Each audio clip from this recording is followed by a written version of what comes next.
Hinamo naman ni Senator Amy Marcos ang 18 nagpakilalang ex-Marines na maglatag ng ebidensya na magpapatunay ng kanilang managing aligasyon para maiwasan ang trial by publicity. Ayon kay Senator Amy, bagamat handa na ang mga ito na panindigan ang kanilang testimonya under oath, dapat pa rin niyang dumaan sa tamang proseso at magpresenta ng mga prueba.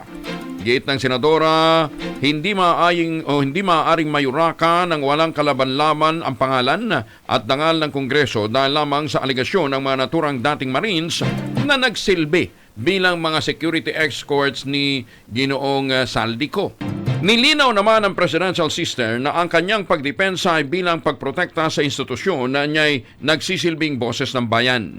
Matatandang nagsagawa nga ng press conference ang grupo kasama ang kanilang abogado si Attorney Levito Baligod, kung saan inakusahan ang ilang mambabatas, gayon din ang Pangulong Bongbong Marcos Jr. na mano'y tumanggap ng malimaletang pera para sa flood control projects.